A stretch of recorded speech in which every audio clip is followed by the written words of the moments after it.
just like that. It's Wednesday. Just like that. It's Wednesday again, man. It's Wednesday night Tech Talk with the two greatest people on, I'm going to say on the internet. Let's just put it, let's just call it what it is. The only real Tech Talk show where you get tech answers. Real tech answers from real two gearhead guys. One just I learned from the junkyard blowing up stuff. He did the exact same thing. And then I just happened to go to school. That doesn't make me any better, but we're just two idiots. Well, hey, dude, I had an epiphany while the intro was playing. Next year at No Name Nationals, like, remember we did our live from No Name Nationals this year? Yes. The first time ever, right?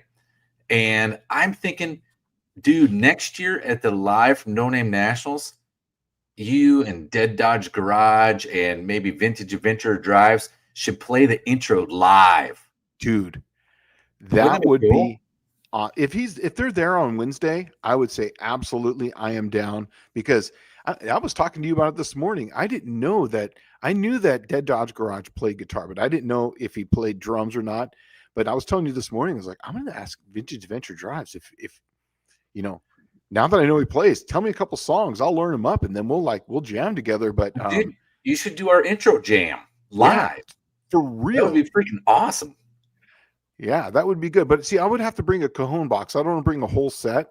So a cajon box is kind of like it's a box you sit on. So it's got a bass drum. It's kind of like a snare-ish sound and like a tom-ish sound. They usually don't have any cymbals. So it'd be hard to jazz up the... Dude, you should play... Okay, have you ever heard of French Toast? Yeah. Have you heard, like, not the food, but I mean the song? Uh-huh. Oh, yeah. You know that song? Uh-huh. I've heard of it, yeah. I love that song. I always do that to my son, and I'll go, French Toast. And so now whenever he hears that, something that sounds like that, he'll always yell out, French Toast. But go on and greet these people, man. Yeah, I need to. Okay, so I'm getting distracted and already starting the weird hour 3 minutes in. Okay, tonight we welcome Bruce Culligan, Unfinished Project, LP94, KS Skyhawk is here, Danny Boyd, Mama M3 to the cube to the third power, Slant Daily Garage, JB's Little Shop, Mohawk 62, Unity Motorsports Garage, Andy is here, Buick Smith is here, Clayton's Toolbox, Rabbit Transit Garage, Kerosene Cucumbers, which is legitimately the best name on the internet. Let's see, One-Eyed Cat, Lout Burns, Levi's Backyard Performance is here. Oh, and FYI, Dylan Levi, I've been chatting with him on Messenger the past couple of days, and he's hot in the hunt trying to build a Triple Crown car. And guess what he's using? An LS. Are you surprised? No. Okay, it's a 6-liter, and he's trying to put a 4.8 crank in it. That's even better. That's perfect. Yeah, that's exactly a great engine for it. Yeah, that'd be a great engine for it. Yeah. Let's see here. I got some more catching up to do. Dylan Levi says next year you might be able to actually write $15.95 on the car we bring. I doubt it would be that slow, dude. Let's see. Dakota's Timeout is here. Max Wedge, Dick Dastardly, Junkyard D is here. And let's see. Mostly Old Parts. Ron Ward is here. And then I think that's it. I think I'm caught up. But awesome. You know, Ron Ward said something a while ago. He really liked the Triple Crown class. Awesome. Right? That we ran at No Name Nationals this year. He is sold that a 343 AMC would be the ticket engine wise. And I still think the XJ Jeep Grand Cherokee or Jeep Cherokee is the ticket for the correct body. It's got all the weight in the right places. It's just like a wagon, except for instant bolt-in 8.8, straight axle in the front, good disc brakes up front, manual steering box out of an S10. I mean, there's no downside to an XJ platform. The only downside will be that you can't run a myriad of engines. You can only run small block Dodge, a Gen 3 Hemi, or an AMC. Right? But one of the hammers is a Gen 3 Hemi, And I'm not going to say who, and I'm not going to, I don't kiss and tell, but I'm helping someone also right now for the Triple Crown. He's asking me questions, and let's just say it's what I would love to build. So that's all I'm going to really? say. Yeah, it's what I would love to build, and I'm still, very jealous.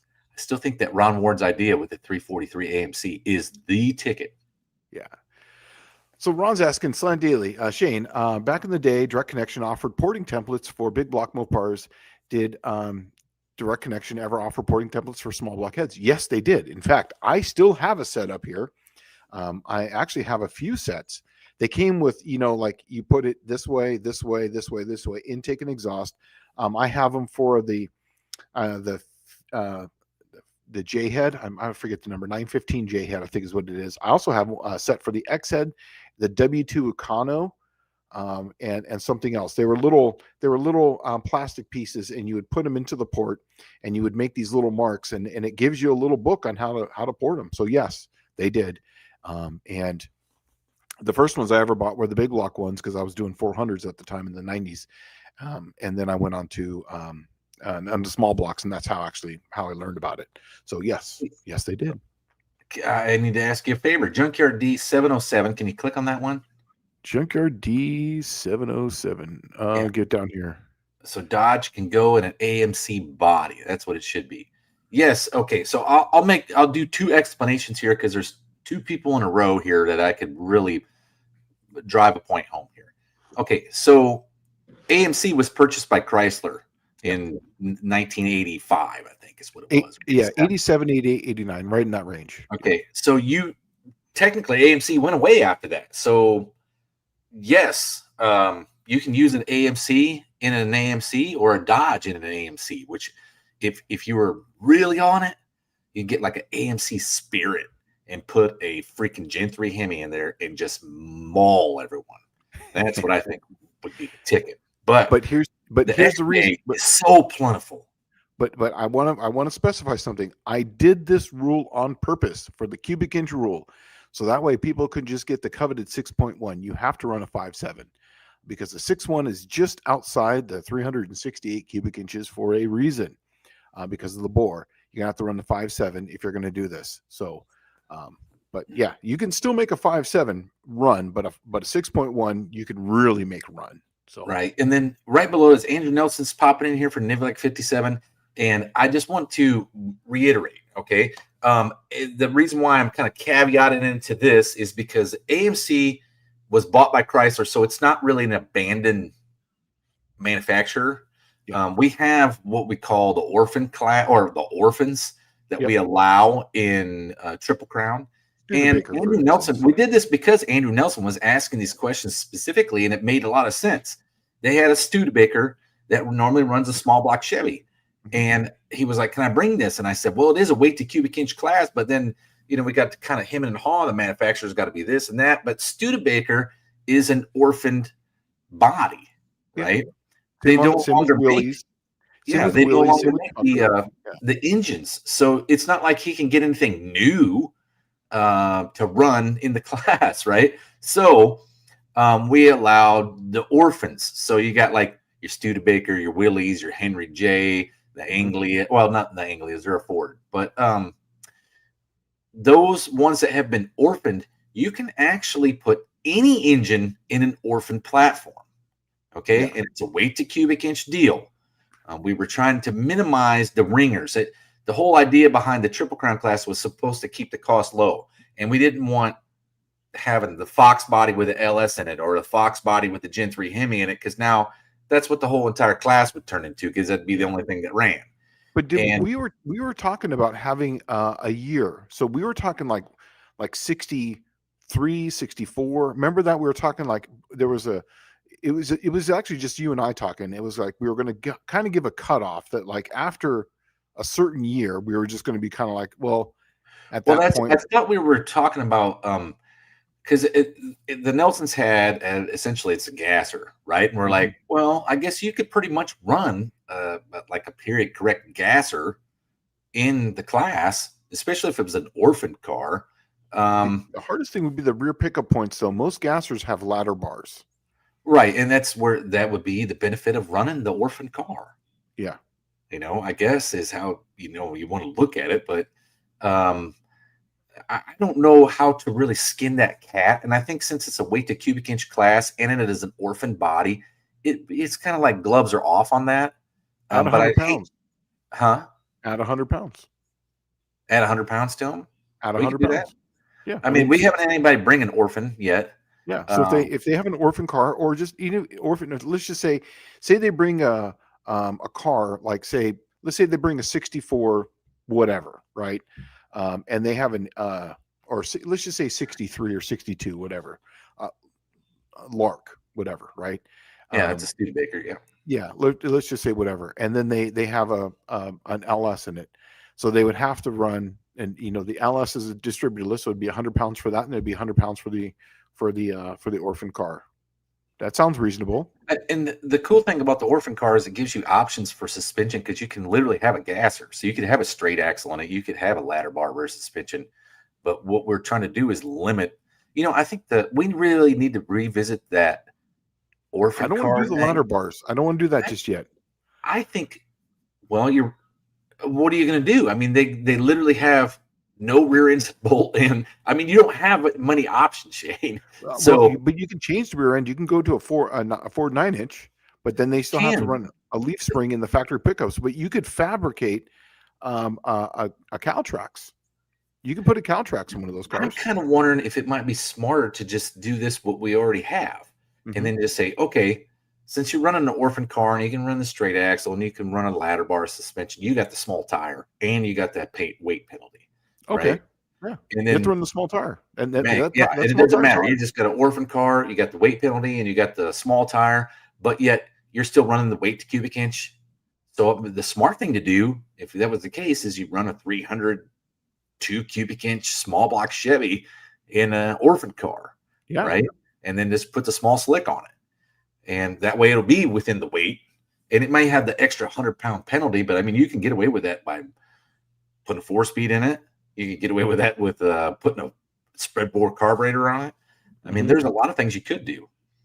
Clayton's Toolbox is saying the 330 Oldsmobile. This actually came right out of your mouth. Was one of these this engine? Yeah. The only problem with that 330 Oldsmobile is it's got some weird, funky cam like lifter angle on it. Yeah. And I want to say it's like 39 degrees or something, and everybody else is like 45 or something. So it's got a weird cam.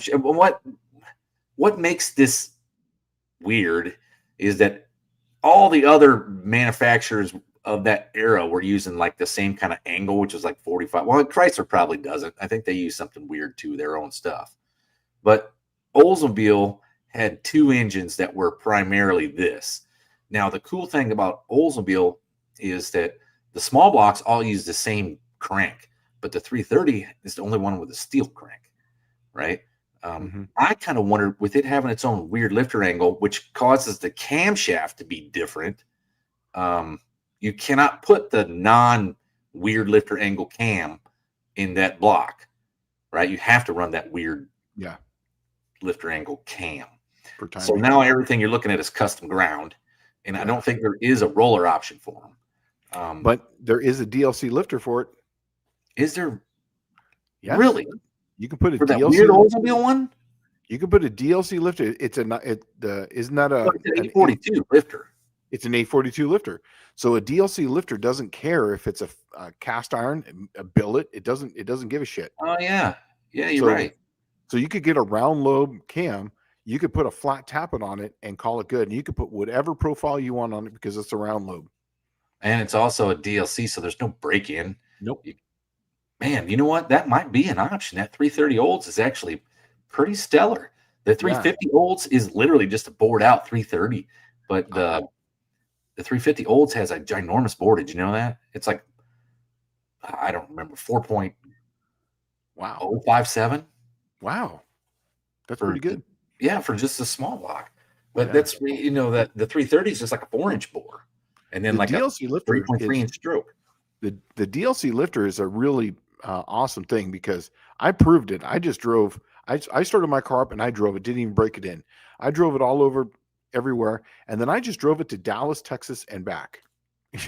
and it still is running. I've been driving it all this whole time, just beating on it. So, and I'm going to take this thing on Six Smokies.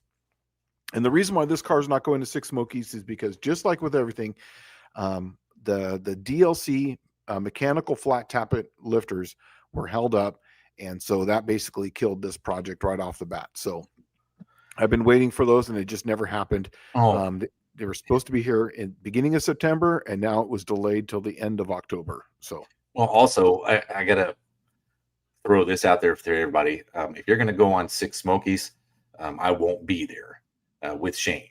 The plan was I was supposed to go with Shane and Plan Z, and since my divorce has been pretty much finalized, I guess, in August, I now have my kids on it every other week, and it falls directly on the Six Smokies. So I'm not going to pass on being a dad. I'm going to pass on doing the event. Yeah, and on the other hand, my brother can't make it because of the whole thing with when my dad passed. He took a lot of time off for that.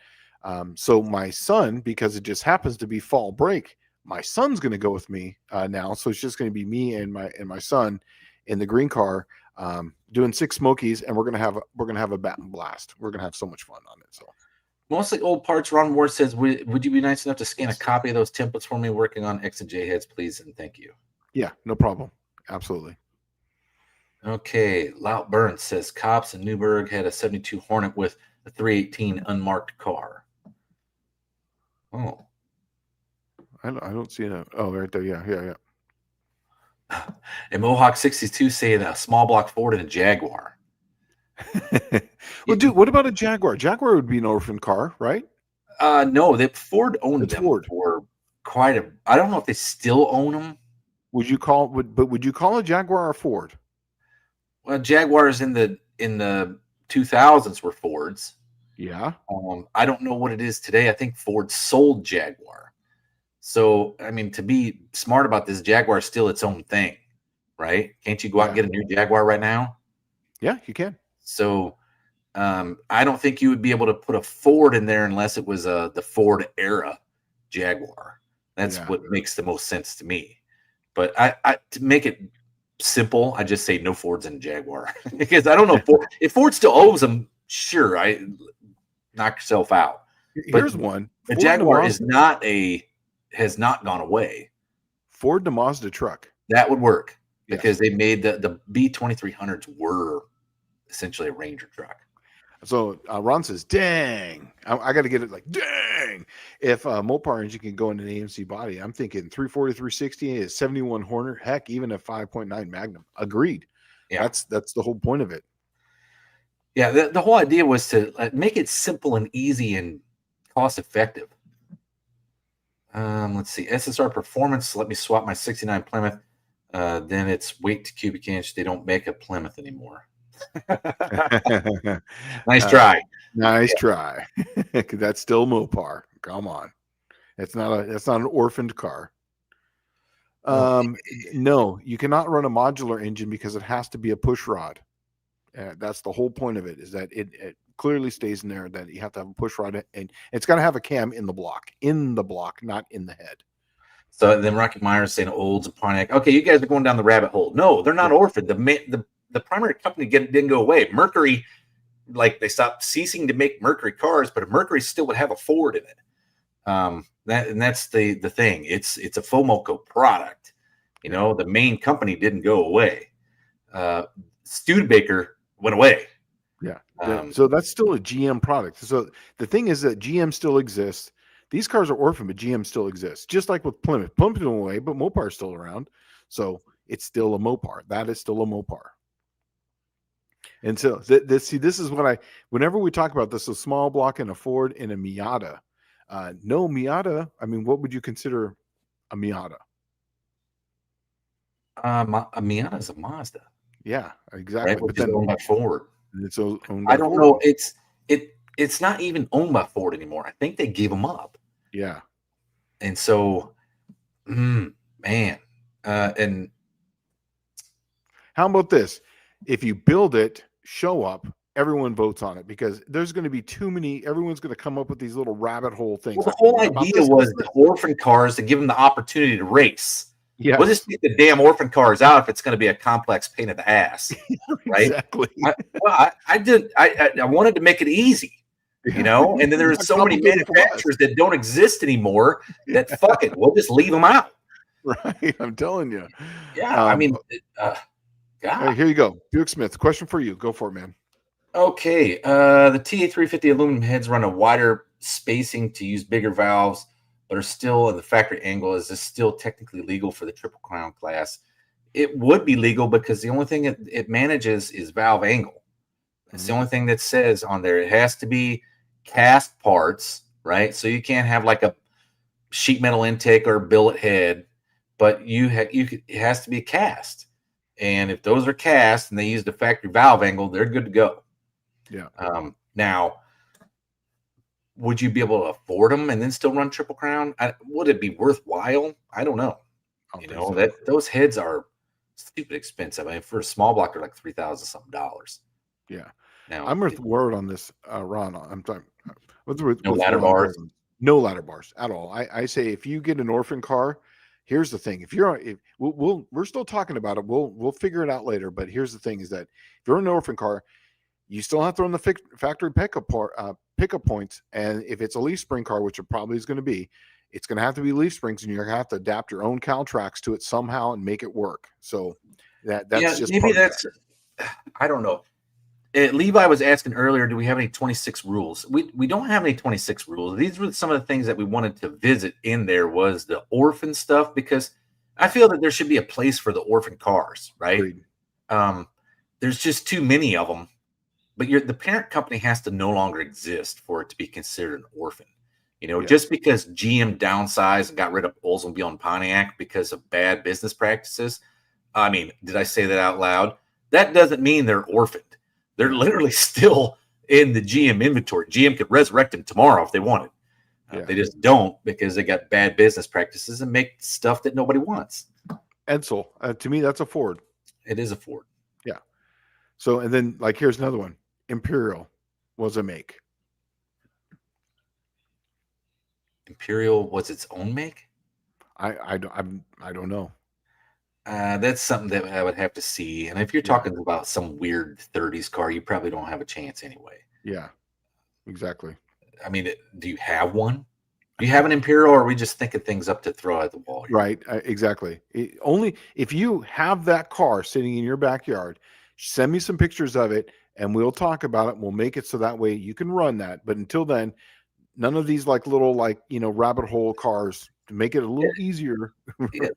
The what if fairy can literally blow us away here with this. Yes. We're not trying to make it hard. We're trying to make it fun and inclusive, right? Yes. It's just pissing me off is what it is doing, because now I got to go out and I got to research 72 cars to tell you yes or no, and then look at it on Wednesday upside down through my left eye, right? Yeah, I'm not going to waste that kind of time. This was supposed to be fun.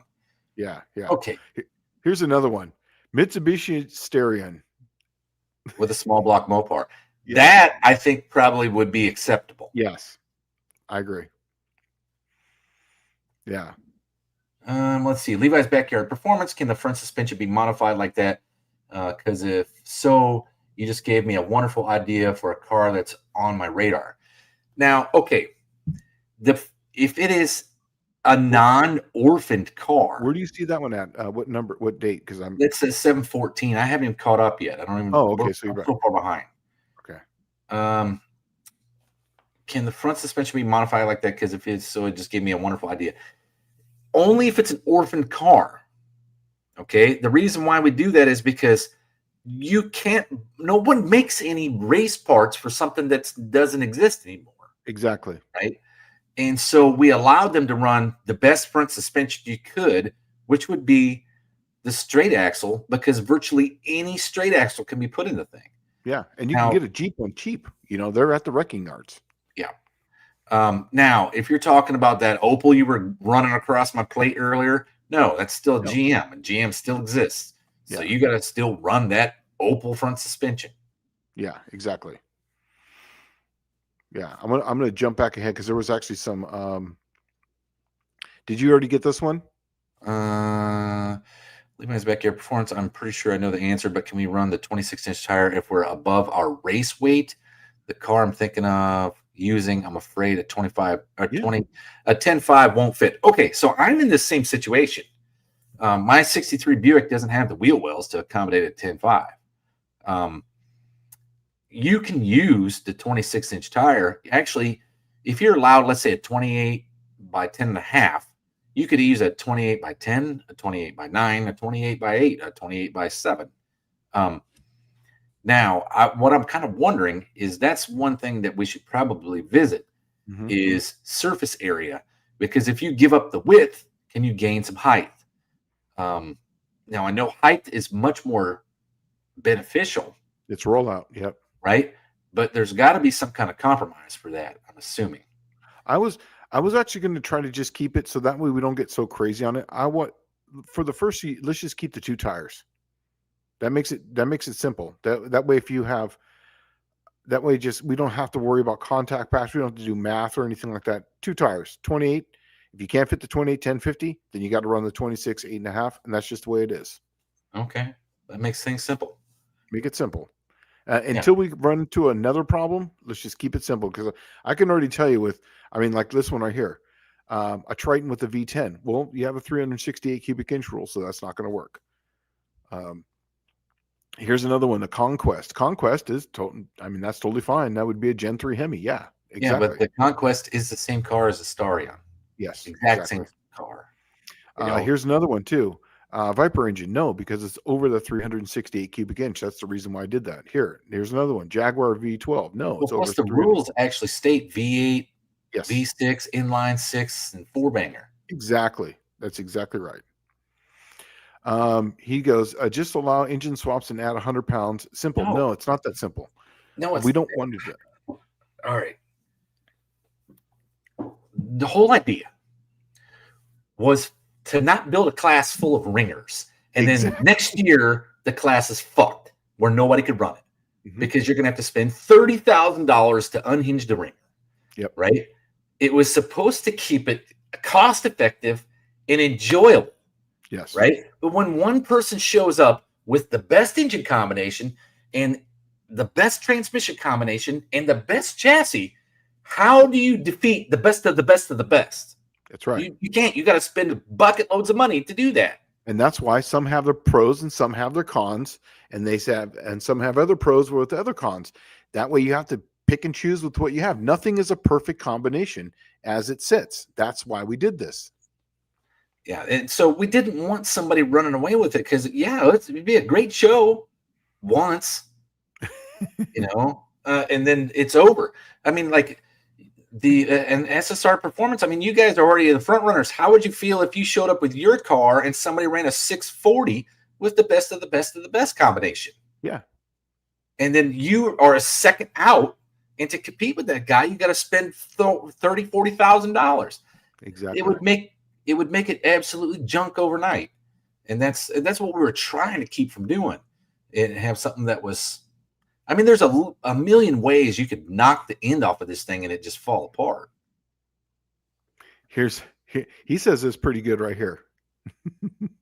Let's see. Hot Rod Guy Garage, everyone, the path to try to combo out a puppy kicker from the class. Oh yeah. That's what they're trying to do. Yeah. Danny Boyd saying, cam on the block, will a photo electric knock sensor work? Asking for a friend. No, it's got to have a cam in it.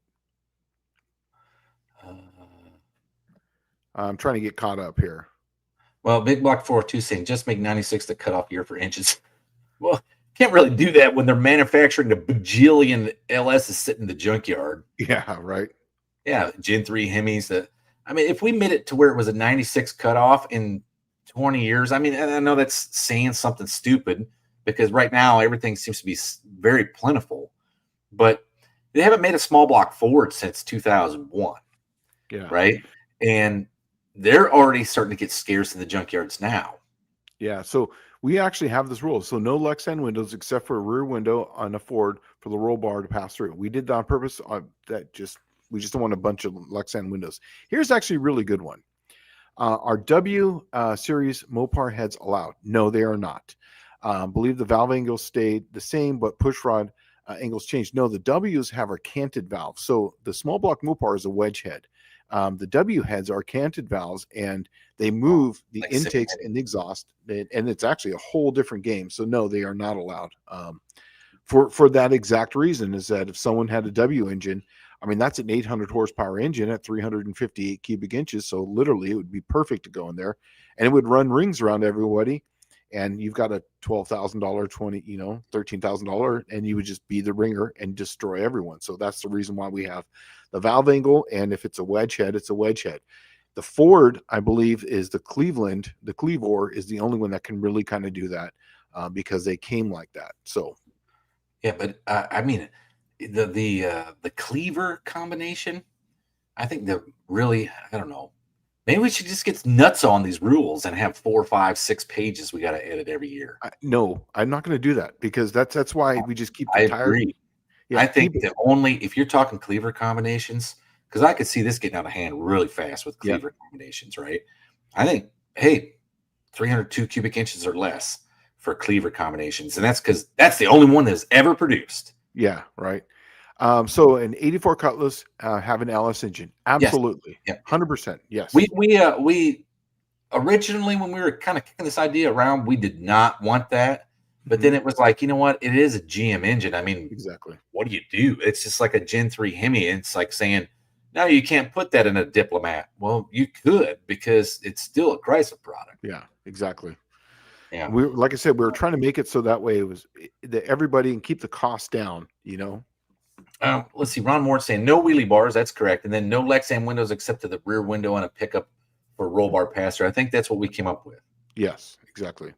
And so if you're planning on building a Triple Crown car, please, before you build it, read the rules that already exist. The only thing we're going to play with some stuff to make things simpler because when Dead Dodge Garage showed up with the garbage can CUDA and it was running a 273, we never even considered somebody running a 273 in the class.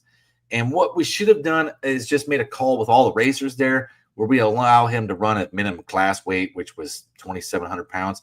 But I don't think there was anything left that he could take out of the car anyway. No. And because of his tire, I made him weigh over 3,000 pounds just because he had the big tire. That was the only reason why I made him run the 3,000 pounds. And I actually gave him 6 gallons of gas to put in the tank, and he weighed 3,004 or 3,007 or something like that. No, he weighed 3,004 pounds. Yeah, 3,004 pounds. Just under it, and we had to give him 6 gallons of gas to give him 3,004 pounds. Yeah, right. And I did that just because I wanted to be the true for everybody. The tire is what it didn't matter his engine size because he had the big tire on it. It was a 28-10-5. Well, you got to be 3,000 pounds, buddy. That's what it is. I was actually surprised at how heavy that car was, though. I was really surprised because it was close. Yeah.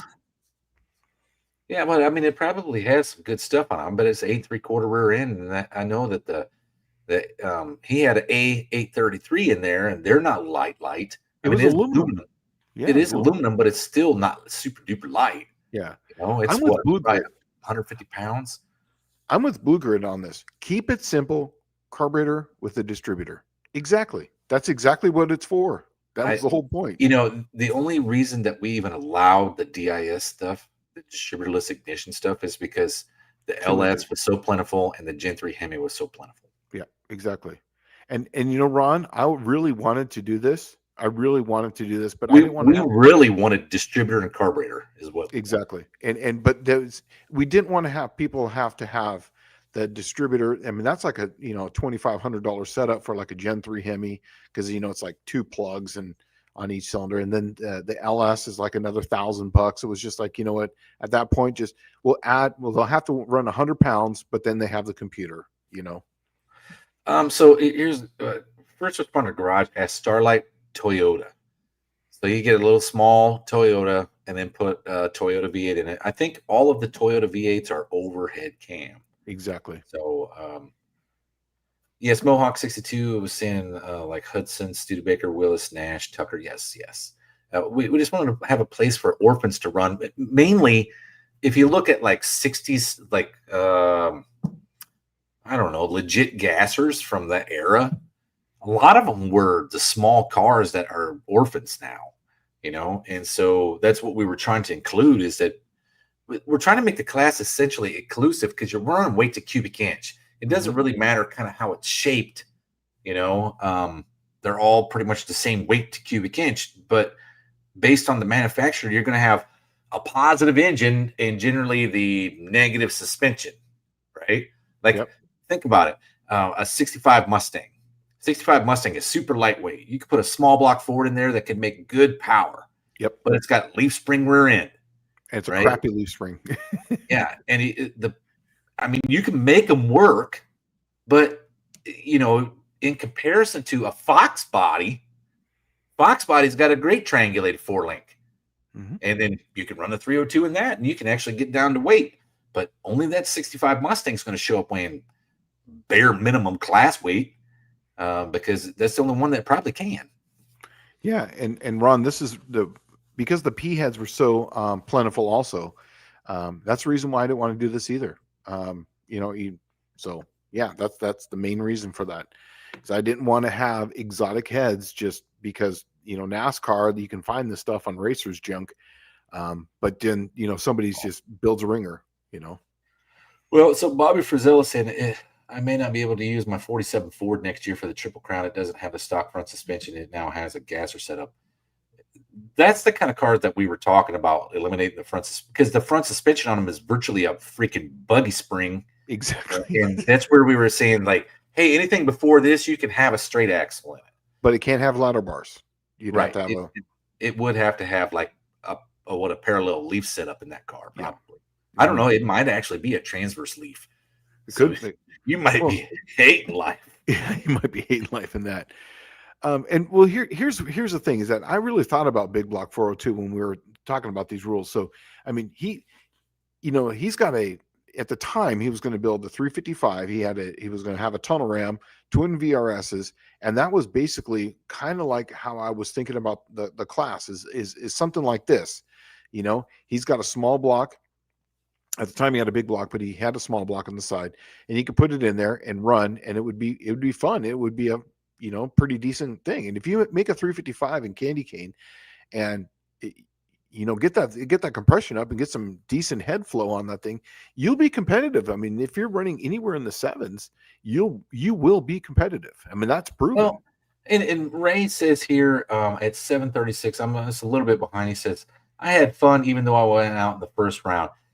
And to Ray's defense here, it literally was the driver. Ray took a nap at the lights, and that's really what put him out. The truck was pretty competitive with everybody else. I mean, the SSR cars were more race car than everyone else, and it showed because they were setting the ET records, But the fastest one ran a 7:13. I want to say Ray's truck is what did they call it? The MES 10. Oh yeah, yeah. It was called that little white S10 with the 6-liter LS in it. That was nice. Yeah, it wasn't bad, and it was exactly what we had kind of envisioned for the class. Yep, is stuff like that, right? And it was running like mid to low 8s, and so it was right there with everybody else. It wasn't too far off. And everybody else that had street tires was all about that same ET. And you can literally look at knocking almost half a second off with a good set of slicks. Exactly. Yep. You didn't miss anything. There's no rule changes. We're just discussing what we're going to do for orphan vehicles is all we're really doing. Yeah, we were going to – last year we brought up the orphan stuff, and we really didn't drill down on it and explain it all that much. And since the Nelsons didn't show up, it was irrelevant at the time. And but it is something that we feel is important because there is a lot of cars that could slide in that class. Think about it. It's a small block in a car from the 60s era. I mean, so I like the idea of the orphan class because, I mean, God, if you had the, I guess, the poor luck of being an orphan car, you should have at least the opportunity to run any kind of engine that you wanted. Yeah. You know, I think that would be cool. But you can't change the rear suspension. You can put a straight axle in the front. I'm totally fine with that because some of those older ones, I'm with Dallas on this. They're buggy and it's a safety deal. Even the straight axle is not the greatest. Have you ever driven one? They're pretty sketch. They're super sketch. So now Andy's saying this: if Gen 3 Hemi NLS run, let the 2-valve 4.6. No, because it's a overhead cam. We just can't allow it. We just cannot allow it. That's the only caveat is it's a cam and block. Yes. When we said that from the beginning, all right, the 2-valve 4.6 was not what we had in mind. What we were afraid of is the Coyote with the carburetor on it. Yes. And it's not quite the same animal as everybody else. Because if you throw weight to cubic inch at it, it don't have a lot of cubic inches.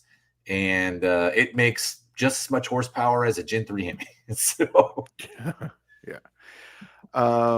Trans brakes, yes, you can run a trans brake, absolutely. Yeah, there's no difference between a trans brake and a clutch pedal, really. Yeah. When you're talking, in all actuality, if you look at the SSR cars, they were running glides on a trans brake, and there's no difference between that and a clutch pedal, with the exception of an automatic having a torque converter allows it to multiply the torque with the torque converter, giving it a better advantage. But then when you look at the gearbox, it's only got 2 speeds. So it's at a disadvantage. A stick shift car can't multiply the torque because there's no torque converter, right? Yeah. So it's generally done with rear gear and transmission gear ratio. And I think that's the reason why we gave the 4 speeds a 100-pound weight brake on it, right? We did, because the automatic will always end up being faster no matter what. All things considered, the automatic will outrun. There's a reason why drag racing went automatic. That's right. You get torque multiplication. Yeah. Stick goes down with torque, and on the launch, automatics go up. It's a K value. Oh, yeah. Mr. Wilson showed up. So check this out. So I've actually seen Mr. Wilson's Chevelle, and he says he wants to get it running. And is he required to wear pants? Yes. No más pantalones, but yes, you have to wear pants. You have to wear pants, Mr. Wilson. So he's been talking to me. Well, he's been talking about getting this Chevelle running, and I'm going to try to talk him into, if he can, getting out there, because he obviously has got the subs. So it'd be cool to get his car out there and get him running, because it would fit right in the Triple Crown. And Levi's Backyard Performance says, Ray, I wish you grabbed those slicks of mine. You know who got those? Outfits Garage got those. Oh, really? Yeah. I saw the guys from Outfits, and I yelled over at him like, you know those are stiff sidewall slicks? And he's like, yeah, it don't matter. They're better than what we got, which they were dirt track tires. And so he was right. Did we ask Bobby's question? Did I skip it? Did we answer that one? I did not see Bobby's question for. Throw it back up here, Bobby. If we missed it, I'm sorry. Oh, I'm going back and scrolling now. I didn't see it, but I blew through. I guess we'll call it. So Dust says he's going to call it. Dude, how about this? Get the engine that you picked up. Get that running. Let's put some decent heads on it. Get that thing running. Then start burning the transmission. Because I can tell you right now, if you have a decent engine, you can still compete and still be viable. Get the car running first with that engine, then start working. Oh, here it is. He says, if it's done, I'll attend. So there you go. So okay. you guys I did not see Bobby Frizzell's question. He says that I may not be able to use my 47 Ford next year in the Triple Crown. That was the last thing I found. Yeah, me too. Yeah, he can run a straight axle in that thing, because the front suspension on those would have been like a transverse leaf spring, which is like sketchy of the all sketchies. You know, Buick Smith's asking this question, and there is actually, I think it's in, is it the AHRA channel on Facebook? It's on Facebook. I saw it. SSR Performance put it up there. There's basically the bill. It was on the No Name Nationals 26 page. Yes, Facebook. That's what it is. So yeah, go to the No Name Nationals 2026 page, and it's there. SSR saying, so front suspension is open rules. No. Front suspension, if you are running a gasser type car, an orphan car, or if you're running an orphan car, right? And then if you have an old car from before like 1963, you could probably run a straight axle. We're just kicking that idea around right now because those cars from before it probably would be not about 1963. Yeah, I think that's because we talked about that on my way to work one morning. We were talking about orphan cars and years, and then we kind of kicked around, like just kind of drawing the line at a year. And I remember it was 63, 64, well, 62. I know. Here's what I'm thinking. To make it simple, because like 57 Chevys were the first ones in the GM inventory to have. Well, actually, I think it was a 53 or 54 Buick, but they have independent front suspension, right? Everything else was some kind of mess. And then the reason why we were looking at that was because you had so many different variants of front suspension that you can't even get springs or parts or shocks or anything. And it's like, dude, you know what? It's smart just to say, hey, you can run a straight axle and give them the best drag racing front suspension that they could use, right? And then all of them are on the level playing field at that point. Yeah. That's Bobby's saying those orphan cars or like pre-1963. Yeah, I'm not sure. We were talking about a number. I don't remember what the year is. Bobby's asking, the only thing he asked about was the gasser front suspension on the 47. Which we addressed, yeah. So here, do you think you're actually going to make it? This will be the 5th annual No Name Nationals. He actually might make it. He says, I have a year and I have a plan. I think I can make it. We'll see. Yeah. Can you guys recommend stiff side? Well, slick. Yeah. Okay. All right. So what you guys need to understand is what's the difference between a stiff sidewall slick and a wrinkle wall slick. Yes. Okay. Stiff sidewalls are generally for something that's super high horsepower and torque offline, like my car, or something that's got a lot of gear multiplication, right? Like a stick shift car running a 630 gear. Yes. And it hits the tire so hard, it's got to have the extra stiff wall so that way just the rim doesn't touch the ground. It doesn't buckle. Yeah, it doesn't buckle the tires. What happens? Yeah. So if you're running an automatic, even with a trans brake, and you're running triple crown, you're not going to be able to make enough horsepower to need that stiff sidewall slick at all. It probably is going to hinder you because when you have the stiff sidewall, the tire doesn't flex and then cover the ground, right? Yeah. It literally relies on the contact patch just right at the bottom of the tire because the tire doesn't work the way it's supposed to. Drag slicks were designed with a wrinkle wall for that purpose. Yeah, but the Hoosier 1050 tires, they are mostly all stiff wall in that range, but you can just drop air pressure down at that point. So I've ran the non-stiff wall. I ran the 2010, which is a regular wrinkle wall. When I was running a higher gear, like say when I numerically numbered lower, I was running like say a 355 or a 391. But when I went down to the 430, I was actually just wadding up that tire, and I went to a stiff wall, and then I was able to put a little less air pressure back into it, and it was able to handle the launch, and it literally wasn't like chattering off the line. That's one thing I guess I should probably address was if you go look at my T-Bird, it's at 28x10 slick, and I did that because one, the 28-10-5s, a lot of them, like Shane was saying, were stiff sidewall. The other thing was they're made of a harder compound. Yes. And so the 28x10 being smaller is allowed in any 28-10-5 race. Yeah. But it gave you a better compound for traction. That's right. That's exactly why I used it. Now they have the slick with the stiff sidewall with the softer compound. I think it's what the DO5 or something like that is what they have now, or CO5. So I don't know. They just came out probably a variant of all of them at that tire size, I'm assuming. Yeah, they just came out with it. It's like less than a year old. So Levi's asking, but the stock suspension can be modified.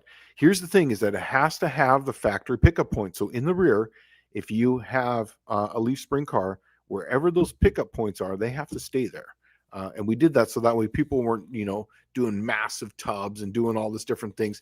And this comes down to that whole thing, like Dallas was saying earlier, that we're trying to eliminate ladder bars as well. Well, and also too in depth. If you have, like, say, a Nova, the problem with the Nova, an early Nova, is there's nowhere to put a tire. You're screwed on that. But it's a light car, it's small, it's got a really small cross sectional area, got a decent coefficient of drag, but you can't put a big damn tire in there. So you're limited. So there's one of the drawbacks. But because it's a Chevrolet, they make heads out the wazoo for that. So you can build a really cheap engine, but then you're limited on tire size. So that's the whole reason why we did that. It was all about balance. Yes. Right. Okay. Clayton's Toolbox at 751 is saying, I have drag radials on my Pinto. Traction isn't great.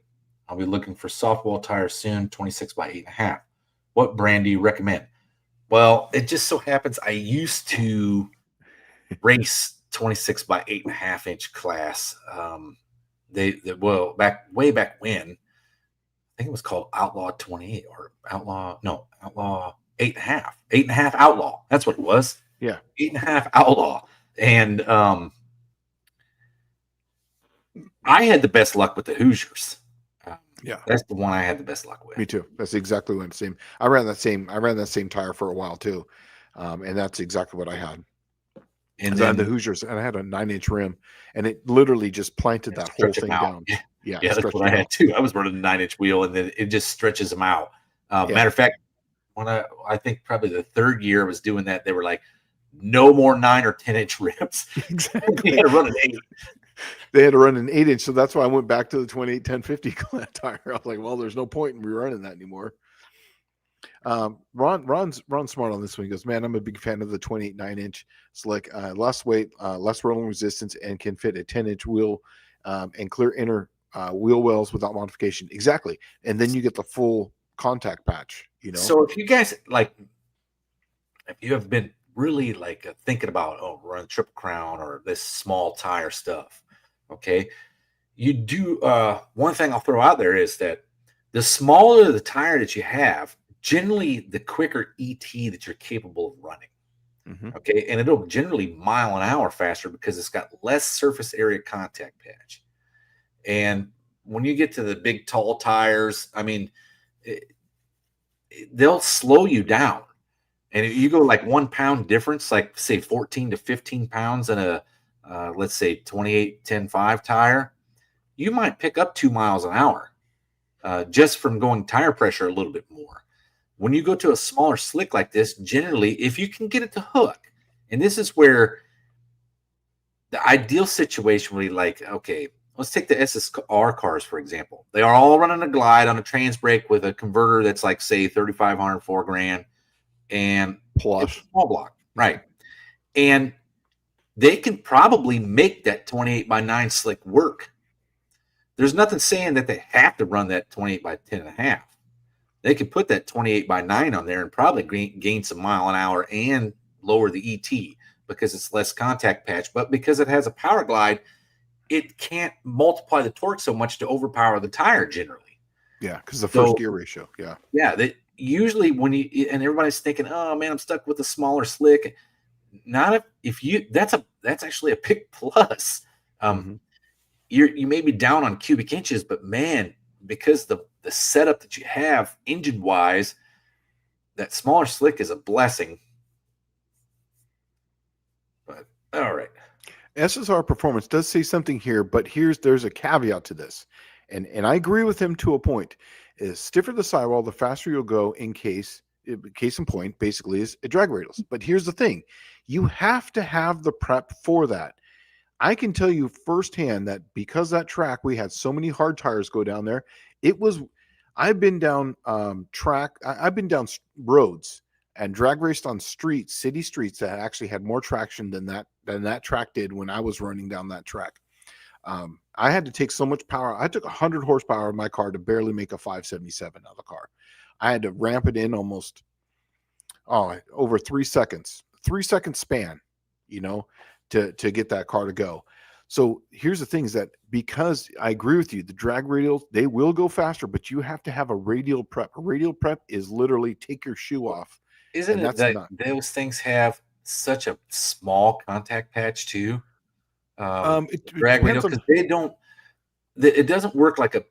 Okay, you put them on a wider rim for that reason, and so that way they have a decent contact patch. But they work really well. Do you know who invented the drag slick?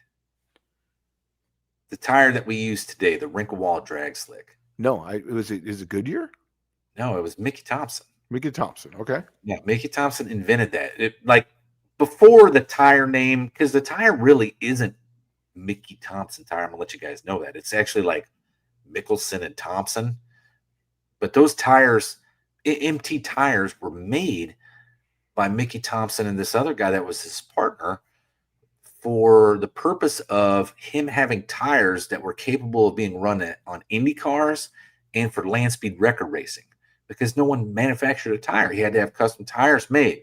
So he started his own tire company to make tires.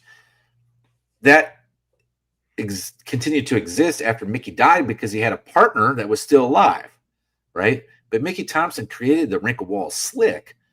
And the whole purpose was the reason why before the wrinkle wall was a recapped bias ply. Yeah, I remember that. Yeah. And that's where they got the pie crust on them, is because that's the capping at the top. All right. And what would happen is the tire wouldn't give. It's only the contact patch would be at the very bottom of the tire where it's sitting on the ground. And if you ran it too deflated, because they noticed that deflation would allow it to work better, because what it does is widen that contact patch. Absolutely. But it also, once you get to a certain point, you crest a point where it starts buckling the center. Yes. And you lose the contact patch in the center. So then you're trying to ride on the two outside sides or the two outside edges of that slick. So Mickey Thompson came up with the idea of the wrinkle wall, and it takes some of the hit out, but it also forces the tire down and creates a long contact patch, right? And the taller the tire, the more contact patch you have. If all things considered, everything's the same on the tire except for the tire height. Yeah, that's the best way to think of a tank tread. Tank treads are better. That they're longer, not as wide. That's actually really what you want. Mr. Cope's in the house. The balancing act is literally trying to figure out the smallest tire with the most air pressure that you can run for the best contact patch. That's exactly right. The hardest thing to do. On my car, it was a 29.9. I think is what was the best. 29.9. 29.9, or was it 39? I think it was a 29.9. I'm a little disgruntled about you throwing the rule out there by the 26 by 8.5, because see, my 63 Buick, I've been working on trying to get it to No-Name Nationals because I want to run the Triple Crown. I originally built it to run Southeast Gassers, so it was set up for their super stock slick, which was with the 29 by 7, right? But the problem is it doesn't have a lot of wheel well. And I'm sure I can make that 26 by 8.5 work because it isn't very tall, so it might not even be up in the wheel well. Mm-hmm. But man, will it look goofified. It will not look right. I don't really care about that, I guess. So, Cope, he was just wondering, did either of you have to make changes to your cars to fit the rules of the Triple Crown? Here's the thing, is that there's very little rules that people have to change. That's the reason why we did that. And Mr. Haney would fit. I believe Mr. Haney would fit. Oh. Yeah. Ron Ward saying, Dallas, you may want to check your drag slick history. M&H offered wrinkle wall slicks in the 50s. Marvin and Harry sold a lot of them. Well, that might be right. The Drag Master. Yeah. So exactly. I'm with Bobby on this one. Sega made these 29.5 by 8 thinking that it would slow them down.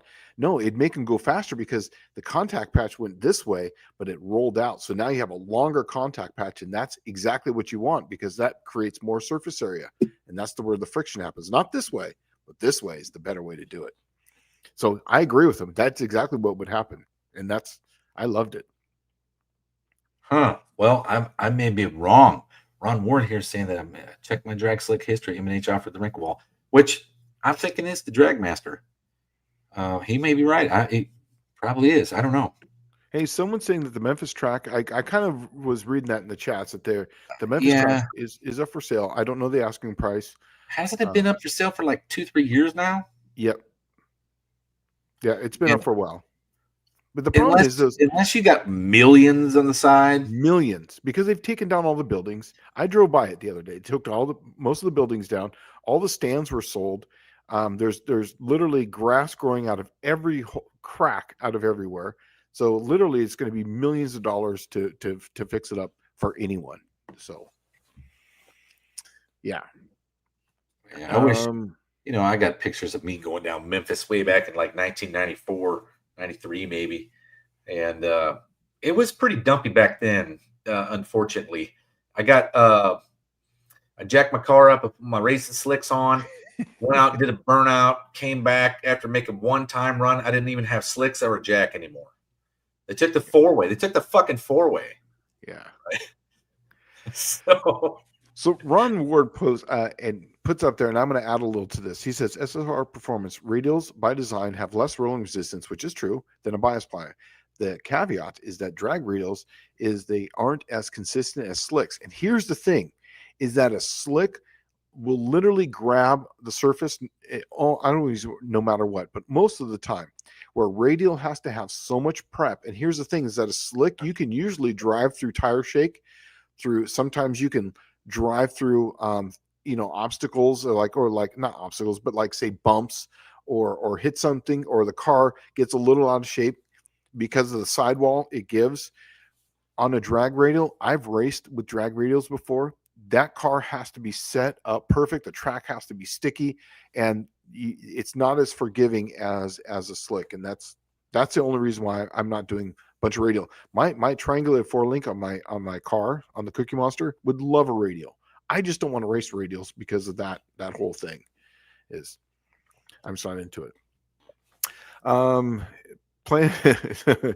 Shane Plan Z Do. Instead of Shane Polito, it's Shane Plan Z Do. Dallas Brown. He said he's going to work on mine. You don't have to work on mine at all. You can just call me Dallas. Right. Double down Dallas Brown. Man, tonight. Ooh. I don't know. My face looks really red, right?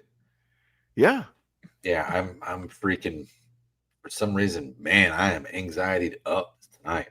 Yeah, I've been a little ramped up too, but Union Motorsports said that Clark, so that's Micah's car, ran a 632 at War in the Woods, no prep on a 26x9 Hoosier. Yes, but you got to run 26 by 8.5, not the 9. That's the deal, because 8.5 is a totally different tire than 26 by 9.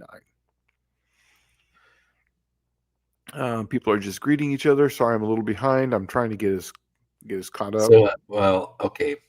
Bobby Frizzell is saying that a shitty car will hook on slicks on the street. A car has to be set up right and have good prep. So if you want to get your suspension set up right, how I ballpark stuff is, I take it out on the road in front of my house and I'll play with the rear suspension until I can get it to hook on the road. Okay. And when it hooks on the road, then it's a piece of cake at the track generally, because most of the suspension stuff still works. But I don't know. I always found that if you can get it to hook on the road, but I also like the most horsepower thing I've ever had is my T-Bird. Yeah. First Responder Garage says, I don't think Sykeston can handle 3.7 seconds at 125. They can. Here's the thing, is they do a great job prepping.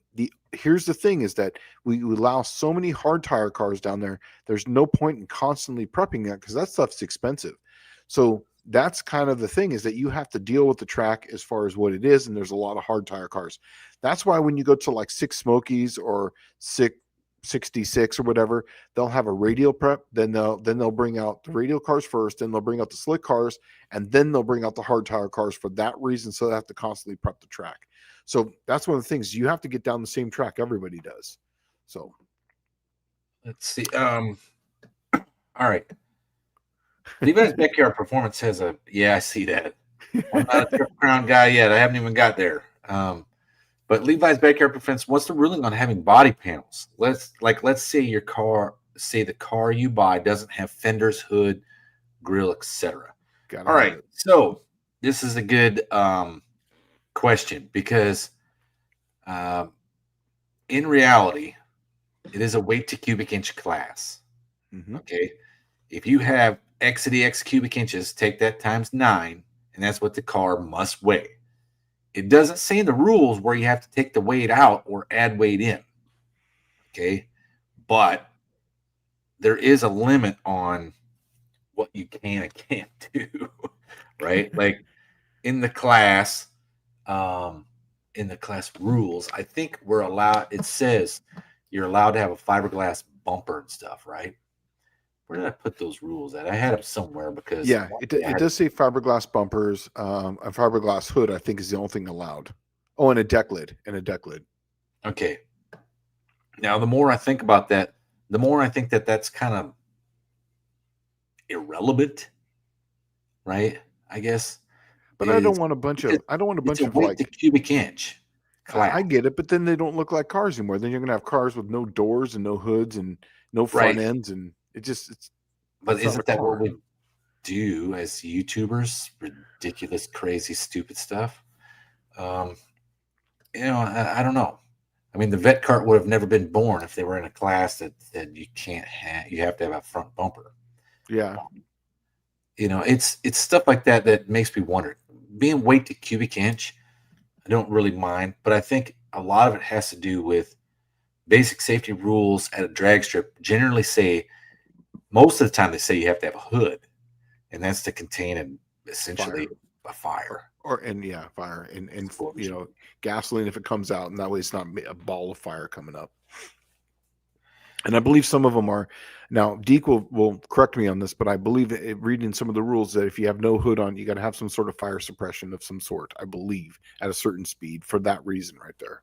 Yeah, but the whole idea was we were trying to keep the ET of the class to where you didn't have any of the mandated safety requirements. I mean, you're going to have basic stuff, seatbelt, helmet, and all that. Yeah. But we were trying to keep away from certifying the chassis, having your license and a window net and fire pants and shoes and socks and all that. Yeah, all the stuff that costs a lot of money that you got to redo every year or two. We were trying to get away from. Mama M3 is asking, Dallas, does the government shutdown affect your retirement? Not that I know of. I'm still going to get paid, I believe. So 38 Racing's asking, Shane, should the hard tire cars line up out of the groove? Now, I've tried this. Because we've been running the Charger at Holly Springs when I was doing all those laps. It did help, but here's the problem: is that as you get farther out, the groove gets a little wider, and it's harder to keep it in that groove on a radial car. Because we tried that, I tried it. It works great off the line. As you get out and you start really applying power, like say, i.e., turbo and or supercharger, if you're backing off timing, you can do that. It does work. But finding a groove down the track, let's just say maybe 100 foot out, that's where it starts to widen out. So Clayton's Toolbox is saying, can you cut your wheel wells and trim the fenders? Yes.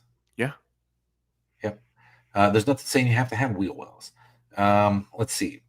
Mostly old parts. Ron Ward says, LL. In an NMCA True Street, the rules said fiberglass bumpers prohibited. However, nowhere in the rules did it say bumpers required. See, that's a kind of situation that we're in here where it's like you're not allowed to have fiberglass fenders and doors and all that stuff, but there's nothing saying you have to have fenders and doors. That's where you get stuck with, I think, the car. All right. Well, I guess I'll answer that here in just a second.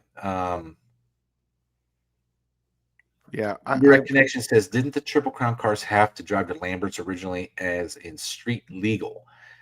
The intent was to have them go to Lambert's. Yes. We wanted them to go for the drive. They didn't have to be, i.e., street legal. But we wanted them to drive to Lambert's to go on display.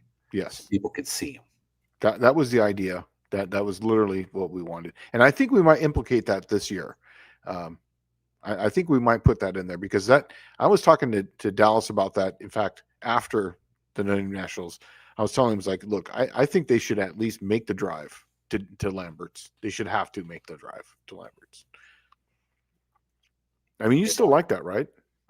I do like the idea of that because it's like you're only going 3 miles and the speed limit's like 30. Yeah. You know?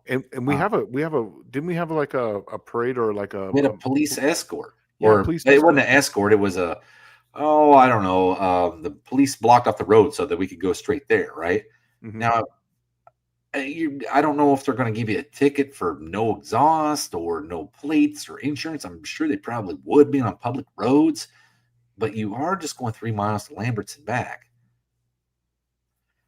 You Yeah. know, Ron saying, nothing is lighter than a hole, right, Shane? I have a whole car of it right here. Nothing is lighter than a hole. Andy's out of here. See you later, Andy. Thanks for stopping by. So Andrew Nelson saying all body panels required fiberglass and Lexan or plexiglass legal. It still has to weigh 9 pounds per cubic inch. Yeah. I just don't like remember we talked about this. I didn't want to have buggies out there, like literally cars that look like. I agree with that. I like the idea of it being a car. It's a car. You should be able to look at it and identify it as a car. Yes. Right. And I think that's the way it should go. So I think that's, if we make any modifications to the rules, that'll probably be one. Mm-hmm. Yeah. And I think I think right now, don't we have like fiberglass bumpers? I think you're allowed fiberglass bumpers. Somebody was asking me about fenders the other day. Yeah. And I'm like, I don't see why that's a problem, because it still looks like the car and you're still running 9 pounds per cubic inch. Yeah. I think what we should do is mandate it has all the body panels. You don't tell them what it has to be made of. Yeah. Right. Yeah. But I think that's fine. Yeah. I like that, because that way it still looks like a car. Yeah. And I don't know. I think that's probably an ideal way to do it. You know, if you were willing to go out and spend $1 zillion on carbon fiber shit on your car, knock yourself out. But the biggest payout you're going to find for this class is probably like $100. If that, I think the guys got a little. There was you're not going to get any cash. I'm telling you right now, I'm never going to have any cash for this. I'm going to basically it's going to be prizes, and that's it. There's going to be no cash money on this, because we saw exactly what happens as soon as you offer $1,000 or something in like actual cash. Everybody's going to come out of the world. They'll spend $50,000 to win $1,000. There's not going to be any cash prize. There's going to be a trophy, and there's going to be some sort of prize of some sort, right? Maybe first prize, maybe second prizes, whatever I can get, or whatever we can is donated to us for a prize, and that's what's going to be. And I'm with Bobby on this one. Basically, at some point, we're just going to have to be hard asses, and the rules are just the rules, period. And I agree with that. That's why I'm just adamant on the valve angle thing, because that will ruin this, and that's why there's no payout. Okay, that's right. Nobody in their right mind would go buy a freaking $7,500 set of cylinder heads and run a class that pays nothing. Yep. I mean, I guess there probably is some people. Well, they look like a dumbass, And the idea was to keep it legit and fun and enjoyable, and that's the whole point. There's nothing more than that. It was supposed to be enjoyable and fun. And you could show up and run the class, and just about anybody could fit in any class with any kind of car configuration. That was the idea. The all-inclusive, heads-up, all-run class. Yeah, and I believe we said in the rules that mini tubbing is allowed. You cannot move the frame rail, but you can open up the tub to the frame rail. I believe we said that. Yeah, the outside frame rail. The outside frame rail, because there's no point in going past that, because you can't move the frame rail. Yeah. Go ahead and get this one here. Let's see. Ron Ward says, consider Fox Body Mustangs. The actual bumper is behind a cover. If you remove the actual bumper, nobody will be able to see it. That's the same way my T-Bird has no bumper behind it. I did a fiberglass boat repair kit on the urethane bumper in the front, and it looks like a legit bumper. But if you sneeze on it hard, it will collapse. And I did that because the weight. I didn't want it. Here's something interesting that a lot of people don't think of. Okay. When you put a race car together, everything that's absolutely unnecessary that you take down the track is only cost to you. Okay. 1, it costs you ET. 2, it adds weight to the vehicle, slowing it down. 3, it costs you more fuel to pull said useless weight down the track. Right. And then 4, it's harder on parts. The more it weighs, the more wear and tear on the drivetrain of said race car. So you try to take out every little thing, but there is a point where you'll spend no money pulling all this weight out, and then it goes like this. Yeah. Okay. It's like an exponential curve. Big time. Where you have to spend a pile of money to lose just a little fraction of weight, right? So what I like to do is all this cheap stuff down here, I take it off. Nuts and bolts that are holding nothing, gone, right? Plastic doohickeys that used to hold wiring that I don't have anymore, gone. All that stuff I take out. I run basic wires. Like I run one power wire to the lights all the way in the rear, and then the ground is right on the other end of the last bulb in the series. So I don't have jack crap in my car. I'm not taking it down the track and costing myself weight and fuel and wear and tear. And Junker D's asking, he goes, what happens if he shows up 2 days late and doesn't do the Lambert's run? Can he do it Saturday morning qualify? Absolutely. Yeah, absolutely. If we make that a rule. So, and here's a great one. Hippie Long, I have a stock 64 with 273 4-speed. Am I allowed to put an 8 3/4 in? Absolutely. And a 4-barrel on it? Absolutely. And still meet the stock rules? That's absolutely. Yep. 100%. It's not the stock rules. It just means that that's really not stock. It literally is factory suspension pickup points so that it works the way the factory designed. That's the stock part of it. And you can put 8 3/4 in there, and it's still going to work the same way the factory designed. Yeah. Matter of fact, that's exactly how that garbage can CUDA was. Yeah, and you could literally put a 318 in this thing and probably still meet weight because of the weight of that car. You'd be totally fine. I do know that you could run a 90 over 318 in this dude with a 4-inch bore. Okay. And the reason why I say that is that me and Shane have talked about this many times. This class was built around that combination because it's so plentiful. Yes. Right. You're looking $200. $200 right now on Facebook Marketplace. You can get a short block 318 early version because people are just getting rid of them. They're $200. Dallas went on Facebook Marketplace and found the most coveted, steel crank for a 327 Chevrolet for $100. It was $100. It was $100. And back in the day, it was $1,000 crankshaft. People were $500. It was crazy. And that's why we came up with this class, because it's like, well, this will make it very cost effective. So that way, all these parts that people are just, they're just everybody wants the big stroker crank to make it 400 something cubic inches, and they throw away the good stuff that used to be like people would cut their arm off for, and it's like, wow, I can't believe the price on some of this stuff. And you could build something really enjoyable and fun. But the 318 combo, what was interesting about it is that 318 block will handle a 90 over bore. And you can make a 4-inch bore 318. And here's one question I do have. Can you use a stock 360 piston? Is the compression height correct? No, you have to get some kind of custom piston made. Yeah, or you can run a longer rod. Or you could probably run an aftermarket rod, right? Or turn the journal down on it to use a Chevrolet rod, and then just use a Chevrolet 4-inch bore piston. Yeah, you could run a 2100 because I think it's a 2125, I believe, is what did we come up with on math though? When it was a 4-inch bore and what's a crank stroke 331? Yeah, it comes out to 331 cubic inch then. Yeah, I think is what we came out with. Yeah, I think it was literally fell right into that bucket. That was I remember. Yeah, I remember doing the math on that. I was like, dude, this like falls right into that 300. Yeah, and then you can run 333.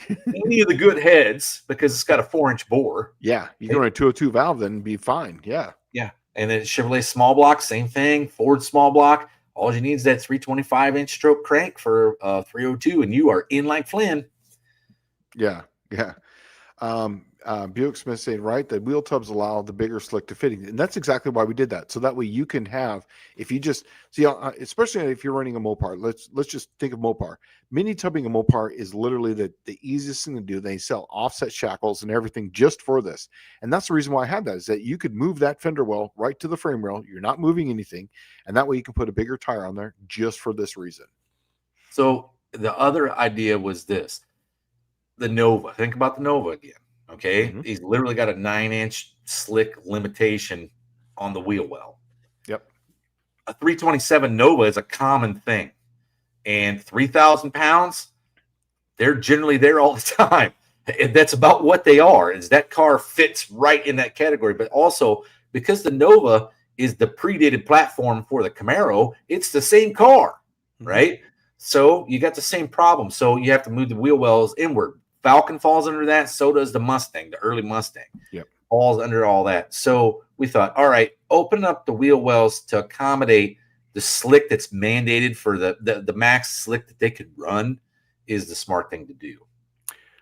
Indirect connection saying, didn't Dylan drive a 585 car to Lambert's? Just saying, yeah, he did. And I think that's probably the fastest car that's ever made the drive, right? Wouldn't that be the fastest car that's ever made the drive to Lambert's and back? I think so. Well, I would say yes, because I don't think any of the Jaron Long's cars went there. No, none of those things were like the doors didn't even have hinges. They had like little metal hooks, that they could take the doors off. Yeah, they had pins. NoDeck Speed Shop says, keep it simple and fun. Gray areas are fun. Let everyone be Smokey Yunick for one race. Sure. Yes. I would just stop throwing the weird stuff out there, guys. I mean, read the rules. You can always come up with some kind of combination that's going to puzzle me on here and make me look dumb. But or me too.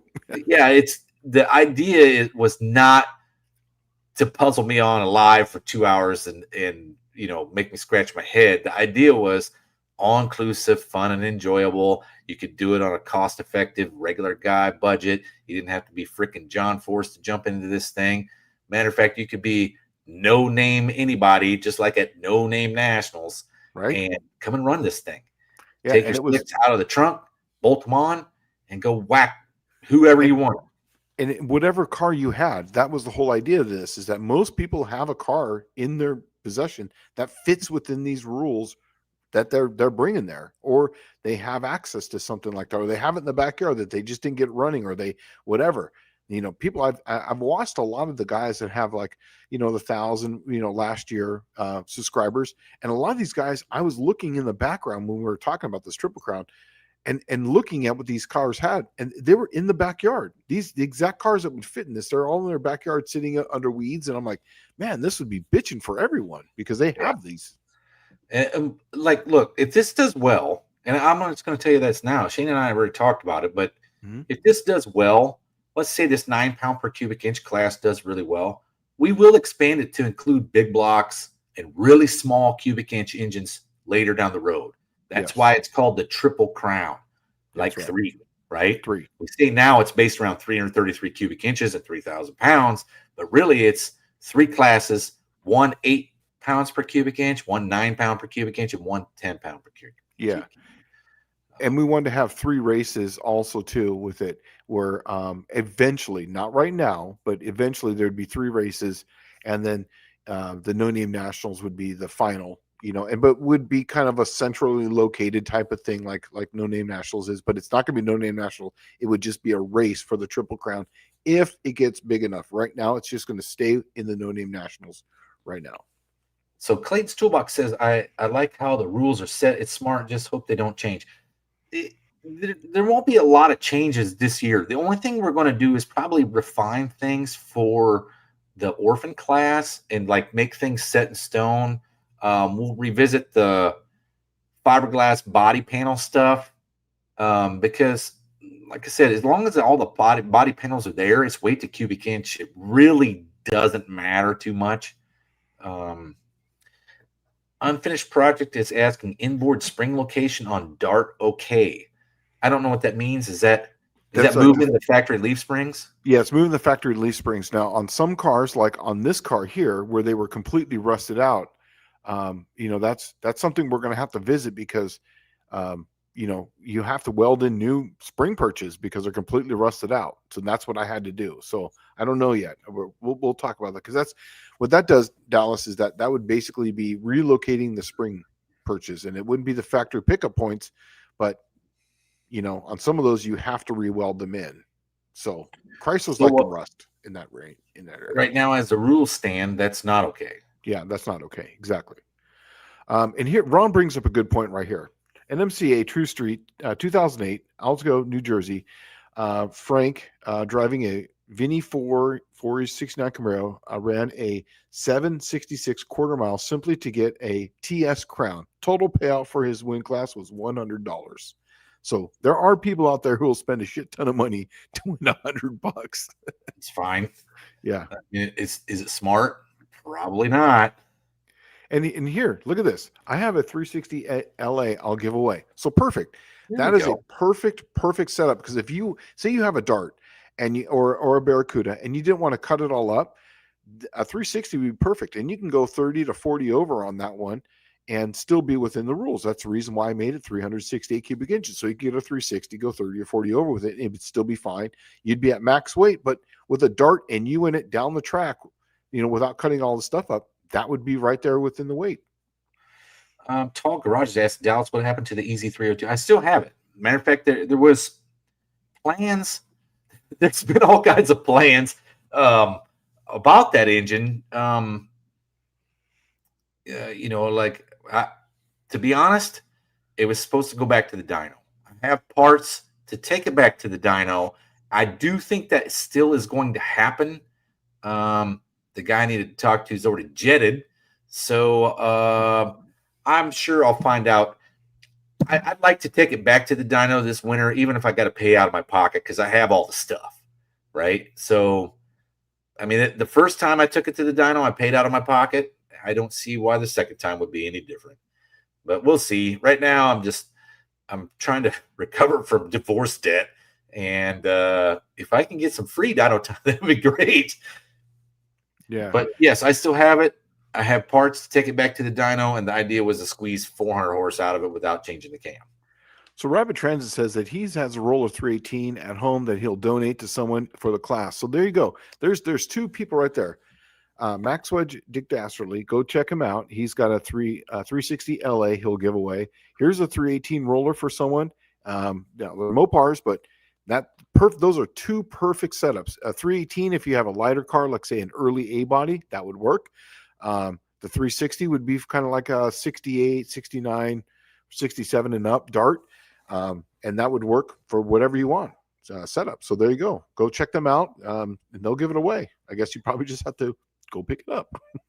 So Don Dottie, I think that's how you say that. Maybe I should throw some Michael Jackson in it, like Don Dottie, Oh, yeah. Man, I need to start a channel and join with you guys next year.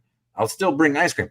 Look, about half the people in this chat started a chat just to come race at the No Name, or started a channel just to come race at the No Name Nationals. Absolutely. So you're being good company. A lot of people have already done that, and you're more than welcome to. We will even support you to do that. And I'm telling you right now, in my kids, you are legendary, because my kid asked for Cookie Monster ice cream and you brought it the next day. I'm telling you right now, he has that story forever. Because it's made his life. Yeah. His whole life, literally. I mean, just his whole life. He's told all his friends about it. He thought it was great. So thank you for that, because you just made his world. Let's put it that way. Oh man, most of the parts Ron Ward says can fit a 29 by 11.5 in the wheelhouse of a 71 to 73 Mustang, 70 to 74 Kudu Challenger, 70 to 81 Camaro. Yeah, a lot of those fixed that small wheel well thing because they were limited in the slicks way back in the day. But that's some good info to know right there. If you're going to go pick a car right now to join Triple Crown, I'd be writing those bodies down right there. Yep. So you can fit as much tire as you wanted. And you run a 360. We already found out that a 70 Satellite Vintage Adventure drives. He was in a 3,400 pounds, and this car was literally everything was still on it. You could take all that stuff off of it, and you'd be right there at weight. Yeah, I think the Vintage Adventure drives combination was actually, if he had a bigger engine and a set of slicks, he probably had a contender car. Oh, I agree. I mean, I got to tell you, man, I watched him do that last burnout in round 2 when he was in the right lane.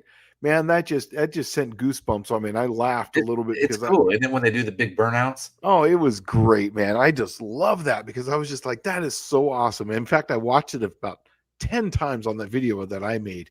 When I was making the video, I just watched. I was like, that was the coolest thing ever, And like Dallas has said this, and we've said this both many times. we're making this so that way you guys are the show. I mean, really. So have some fun. Do the big long burnouts. Do the dry hops. That's why I get up there, and I'll do a half track burnout. If you watch some of my videos that I had for the day 1, 2, day 2, day 3, there's Dallas. I mean, he's doing dry hops, pulling the front end on a dry hop. It was awesome. So yeah, that's part of the try fun. to get the people like, yeah, that well, see, that's one thing that I think when I started doing the AHRA was drag racing had lost, right? I don't know why it's doing that. Okay. But drag racing had lost the engagement with the spectator. It was meager burnouts to save on slicks. It was delay boxes and throttle stops, and the cars didn't leave as hard. It was glides and big blocks, and then they were just kind of like back half cars or tube chassis cars that literally just went. They don't even squat. They don't wheelie. No. And what we've done is we removed everything that was good for the fan to watch. Yeah. And then we did something really dumb. Okay, I'll tell you the biggest dumb thing that ever happened in drag racing.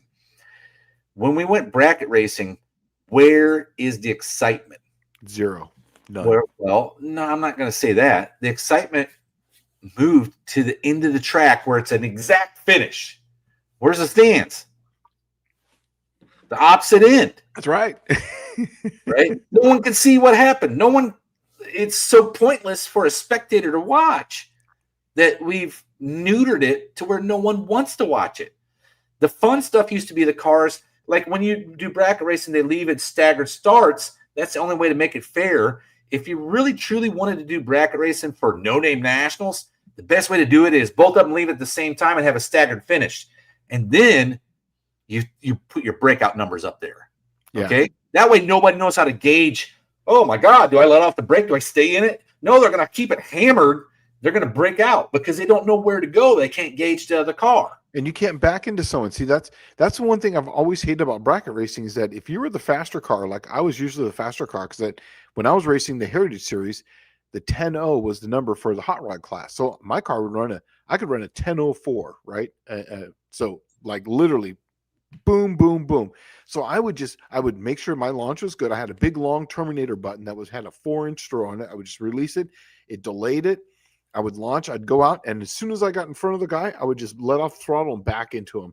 And it would go rounds like that. And it got so boring for me. I hated it. So I like that idea that they launch and then they have to run their time. And that way there's no gauge, There's no reference. That's the thing I think it would be awesome is if we reversed the drag race for the bracket race, right? Make it a part of it at the same time, and then they got to finish. The finish will be staggered, but you don't know where to let off or keep on or whatever, and it makes it hard. So do that. Make that a reversed, bracket race in your AHRA events that you're going to start doing again. And Ron Ward said he'll start announcing your events. So there you go. I would love that. It'd be so cool. Me and Ron Ward going around the country doing events. I would live for that. I would if you did that, I would run bracket racing again because I just swore off bracket racing because I couldn't stand it. It was so boring for me. I did it for so long. I would do it if it was both. It was a non-stagger start, man. If you did that, I would run brackets again. I literally would do it. Absolutely. Let's see. Okay. Well, there's a couple of things that's come up here, and I haven't talked about them, and we're way falling behind. You guys' backyard performance says weighing cars. Does that need work? Anything I can help with that area? Okay. What happened was I had these super expensive Wampedine awesome scales, and they were nice. They're super glitched. Okay. To where if you shake the scale, it loses its Bluetooth connection with the tablet, and then it's like a 2-hour long process to re-establish the Bluetooth connection. It was a pain in the ass, and it was literally the first time we'd done it, so we just kind of learned from there, hey, those scales suck ass. I've got a set of wire scales. I'm just going to bring mine. I didn't bring mine because Dallas had his, and the wire scales is what saved it. And I have literally those exact scales sitting right there. So that's what I'm going to bring. I have an awesome idea, dude. What's that? I think we find some place that's like a concrete pad, set all 4 scales up, corded, non-corded, whatever you want to use. We'll Mm-hmm. put a piece of plate steel on them and the ramps on both ends. They can drive up, drive right off. Yeah. Right. And that way you zero them with the plates on, with that big steel plate on it. Yeah. And then drive on, drive off. That'll help so much more. I mean, Yeah. the way the guys used to do this back in the 70s was the track had a scale. Yes. And normally, way back when America was powerful and awesome, Fairbanks Morse used to make scales of this magnitude, right? Yeah. They're literally a grain scale. And they would weigh the cars, just drive on and drive right off. Yeah. That's simple, just like the ones you see at the truck stops. SSR's got something awesome. Yeah, that's awesome. That is great. I just hope that the class grown, and I'm just throwing this out there. If you build a Triple Crown car and get a hold of me, I'll dyno your car for free if you sign up and have subs. So think about that. Now, I'm not sure where they're at.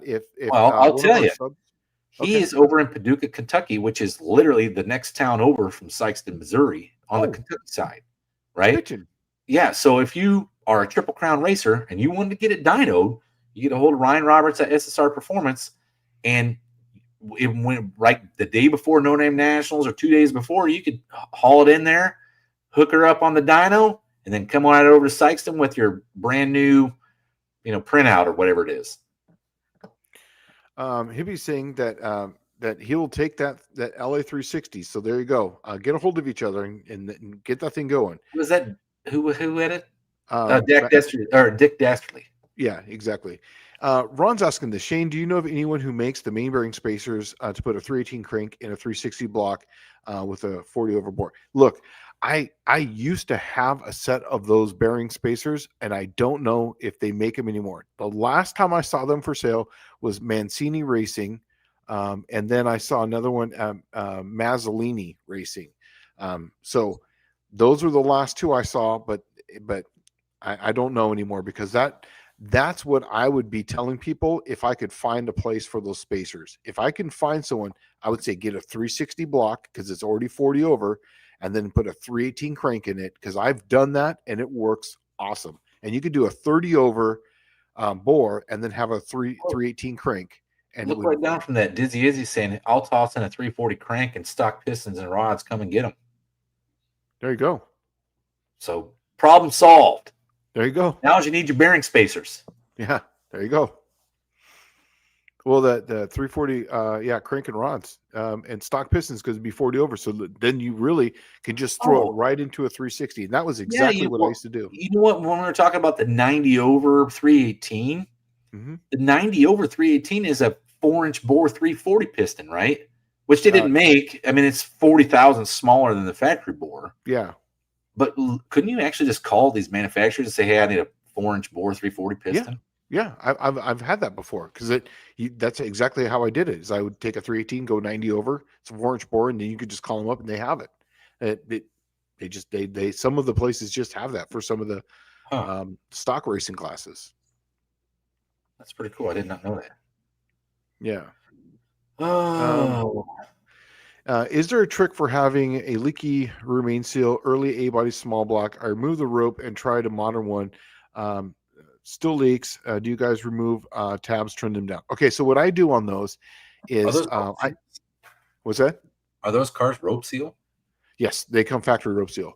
What I do on those is that they have these little ridges on them. Is I will take that and I will not really use a file, but I will take sandpaper, and a very fine sandpaper, and I'll just take the tips of those ridges off, because even if you put a lip seal on those, they're going to leak.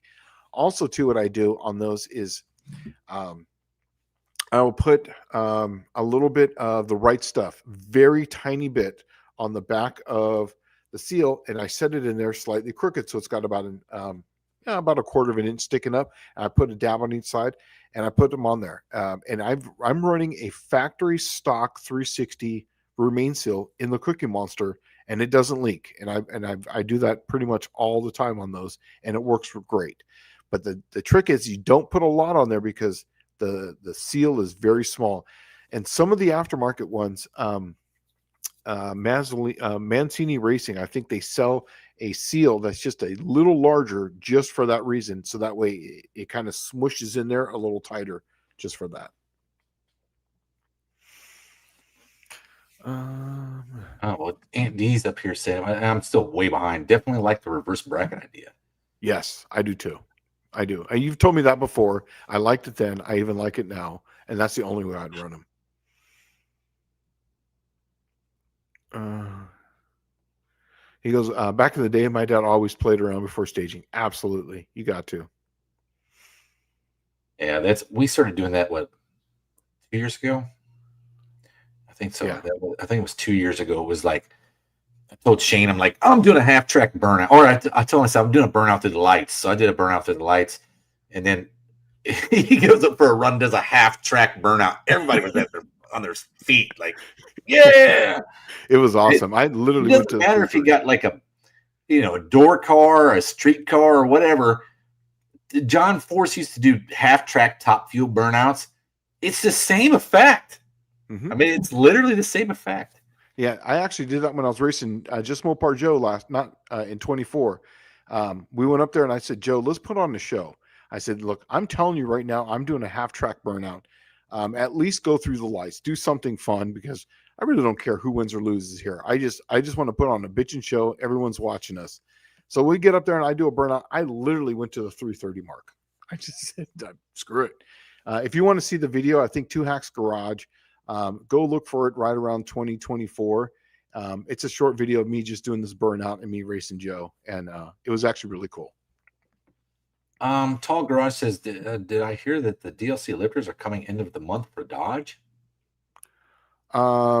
Yes. I think it was solid flat tap, but I think they already got the hydraulics, right? Yes, hydraulics are out. This is a solid flat tappet. Now that's coming in for me. And we have to do the final test on them. And I can't tell you when they're coming out, but I can tell you that they're coming in. These are the first production, the betas. And then also the other ones are coming in, but I got to put them in and we're going to do some testing. And that was the whole point of this is I have a camshaft in there degreed. I was going to slap those things on, do 0 break-in, take it out and go run it on a turbo car with too much spring pressure. The spring pressure I got on this thing is like 330 over the nose, a shit ton of turbo boost on it. And so that exhaust is going to be opening against spring pressure and cylinder pressure. I'm hoping to run 10 pounds of boost. So I did all the extra, the square area. So that way the intake valve is, compensates for that. So I've got 180 seat pounds because at 10 pounds of boost, I'll lose 30 pounds of pressure. So it should be in the 150 range. So that's the whole point, was to do that and do that. So they are coming out. They are going to be here at the end of the month. When they're going to go for sale, I don't know the exact date on that. All right. Hippie Long is asking, are hydraulic clutches allowed? Yes. And then Dust Devil Garage says, I have Magnum 318 short block if anyone wants to come pick it up for a Triple Crown. Ron Ward said Dallas one of the biggest reasons the 340 ran so well was the 4040 bore. I understand that, but like when you get 90% of a 340 in a freaking 10% package, like cost wise, because 340 block, if you guys didn't know this, 340 block is like stupid money. Stupid money. Yeah. They're coming down now, way down, because people just don't want them anymore. Yeah. So a 318 with a 90 over bore, it costs the same. Here's something interesting. I'm gonna throw this out there for you. If you were to bore an engine 20 over, it costs the same amount if you bore it 20 over or 90 over or 120 over. Mm-hmm. It's a bore job, right? So the most cost-effective thing is just bore the most you can, as long as the block still has enough meat in it to do that. Ron, I agree with you and I disagree with you at the exact same time, because there's one other reason why it runs rings around a 360. The bearing size, main bearing size. It has a much smaller main bearing size, and it just allows that thing to rev up and has. But the 40 does help. But I think that if I had a 360 40 over and I had a 340 40 over, even though they're smaller engine, the 340 would still beat the 360 in the high RPM range because of that bearing speed. There's less parasitic loss on it, and I know because I've done it. It works really well, and the longevity of that 340 will last longer. If Fab Race Motor Peterson, if you're near Northeast North Carolina and you want to go bracket racing, I'm putting on a twin 6K on October the 25th. So there you go. Yeah, you should. Dang. The person, Nothing you like should shaking everybody down on live. You know what I'm saying? You should actually put that up for Just Mopar Joe. So yeah, email Just Mopar Joe. I mean, that's $6,000. That dude does that. Most of the parts on Ward says Shane, do DLC lifters still have crown on them? Absolutely. They work just like they can turn. Yeah, so they can turn, exactly, because the whole idea is that if they're rotating, there's way less friction if it's rotating. And I know that's hard to conceive because it's hitting one little spot. So they do still have a crown on them. And then when you make the profile on the camshaft, they still have to have 1.5 thou of taper on there. So even if you do a billet steel camshaft, it's going to have the taper. So it's got to be just set up the same. It's just the possibilities of having something happen are significantly lower. When I say significantly, we're talking like 99.9% lower of having a failure. They're aftermarket parts. Parts do. There's just things happen, but how likely it is not very likely. Hey, you think that what's the new line of lifters they have with the cartridge that comes out? Evolutions. You think they'll put them in a DLC lifter? I can't answer that question. I think that would be bitching. I know.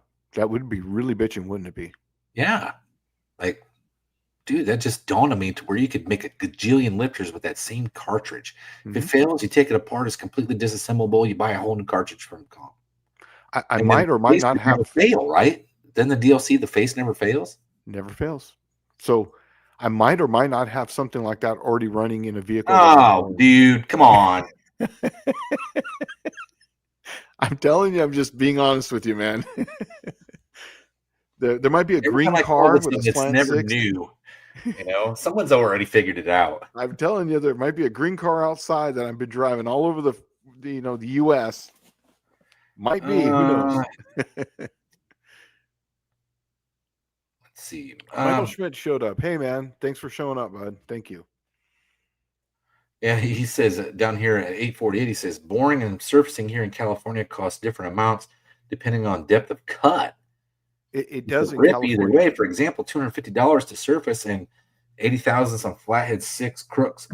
I've never been to a machine shop where it costs more based on depth of bore. It does, because they have to make many passes. So it used to be $8. This tells you. Hole. Yeah, $8 a hole. It was $8 a hole up to 40,000s at a couple different shops. If you went over 40,000s, they had to add another $8 to it because they had to make multiple passes. They had to make 2 rough cuts because they can only go 30,000s per cut at that time. Now with insert cutters, because they didn't have the insert cutters, they had the carbide inserts. Back then they were actually using just a boring bar. So I don't see why it would be more, but at the time, depending on where you went. Now, when I would go, I can't remember the name of the place. It was over there off of Prospect, but they were $8 a hole no matter what. But then I used to go down to Mitchell's place. What was that place? Down there in South Bay. I can't remember. Mitchell's Cogswell Machine. Yeah, those guys, $8 a hole no matter what. And I'm telling you, there was 2 places in San Diego. It was Cogswell Machine and then Total Performance. Those are the 2 best machine shops in San Diego, bar none, after Bostic left and went to Yuma. Yeah, I took where did I take my block to do that 393 Ford? I took it up to I'm trying to think where I took that to. It was north. Man, I'm trying to remember the name of that place. In San Diego? Yeah, but I want to say it was like Riverside, or I might have taken it to Riverside. Oh, see, I didn't know. Dude, can you believe it's already $850? Yeah, I know. It's flown by. With all these Triple Crown questions, it has really flown by. It was awesome, man. Thanks for making us think. But once again, I'm gonna take Bobby's advice on this. We're gonna be kind of a hard ass in some areas.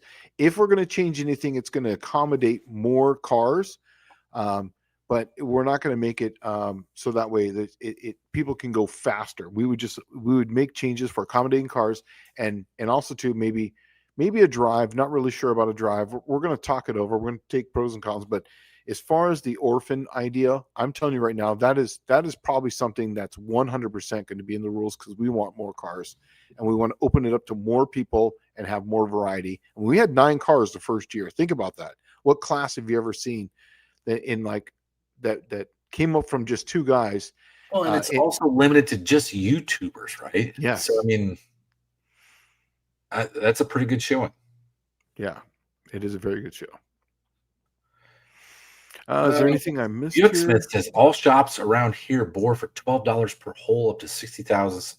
Yeah. Buick, AMC, Cadillac, and some olds, because they claim they're harder on tooling. Yeah, they probably are, because they're high nickel block. Yeah, high nickel blocks. Yeah, exactly. Depending on what year on the big block Mopars there were, it was different too. And I can't remember the name of that place there in El Cajon. It was up on top of the hill. I can't remember the name of that place. I used to work there too. There was one right there on 8. No, this is the one that was up on top of. I know which one you're talking about. That was the guy that did cranks, right? Yeah, exactly. What they called the guy Hank the Crank, didn't they? I think so. I don't remember, but he was right there, literally right, and he had a small dyno there. And I worked there for a couple summers, and then I would just go there when I was still working at Crowder. I would go there and build engines at his place, and then the original owner died, and one of his proteges took it over, kept the same name, and then it's literally it's a house. It was back when you could take a house and make it a commercial house, and that's what they did. And it's literally a machine shop at someone's house, and it's awesome. Well, so yeah, Joe Showdown is always going to be prizes, prizes and things that aren't cash. So Dr. Go's here. So how you doing, Dr. Go?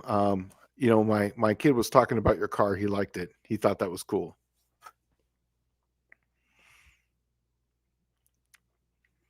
Right. Barracuda is getting some upgrades for the winter. Thanks, Shane. Oh yeah, no problem, man. He got second place, and he won some small block Mopar hydraulic Evolution lifters. And how we tested the Evolution lifters is we did drag weeks with them. This is part of the stories that eventually you're going to start hearing from Edelbrock. These little sub stories that we don't even tell about how we're testing things. We have new media, so you're going to see a lot more of this stuff. But we would take these Evolution lifters, we give them to drag week guys, and people are like, dude, I don't want to run that stuff in a 1400 horsepower, 8.5 second car. And, it's running, 25 pounds of boost. That's how we tested these things. We ran them in Mark Campbell's car, where he ran in 22. He ran first place for the first 3 days on those Evolution lifters in a 1400 horsepower LS in his Fox body. So that's how we test these things. And so I know they're good. Yeah. Oh man, dude, we got winding down to the end. Yeah. Oh, yeah. He says prizes for Triple Crown are great. Yes, but here's the thing: is that whatever the prizes are is what they are. So I was hoping that there would be a Mopar person there, because that's what we had. Yeah, that's what we ended up with. Yeah. It was like 3 different prizes the whole entire time we had put this together, and then it changed every week. Literally.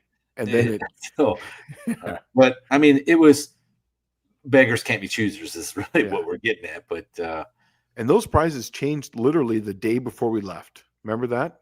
Yeah, I know. I don't want to say what the other one was, because we never had it, so you never really got it, so it doesn't really matter. But it would have been. It was. I think it was more. I think it was more right up the alley of the Triple Crown. Yeah. But this one works too. I mean, these work well. And each person that got it, and both the people who got, I gave one to the winner and the runner-up. And the reason why I did that is because I had 2. I was trying to make everyone, actually get something. And I think it's how it's going to work, is whatever we get, everybody's going to get something, in the first maybe 2, first maybe 3 places. And then if let's just say we get 4, whoever came in first place gets to pick the first one, second one gets to pick the second one. And that's how we might do it. I don't know. It's just whatever we get, but there's not going to be any cash ever given out, at least from me or anyone else. I'm not going to want to do that. I'd rather just give stuff away. Oh, I agree. And I think what would be cool is, like, what would be cool is if we can find enough parts to side build a Triple Crown motor for like the Champion. Yeah. You know? And it's like, hey man, here you go. Here's a 318 that's 90 over, right? Yeah. Or here is the 327 Chevy. But I don't know. It'll always be a prize thing and not a payout thing. Yeah. But I also like the idea of maybe some GoPro cameras, or because when William gave that away, I was like, damn, you know what? That's a good idea. Yeah. Maybe something like that. We'll see what they can have. So anyways, we've only got a few minutes left. You got anything working? You going to put a video out, anything like that? I'm probably going to do a video here soon. I just been doing a lot of body work, and I know those videos do not do well on YouTube. So I'm just doing the body work right now.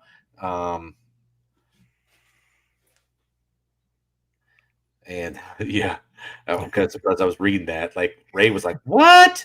The Triple Crown prizes? Yes, they got some Evolution lifters. Yeah. I think both of them got Evolution lifters. Yeah. So they're prototypes, but they're just as good. So yeah.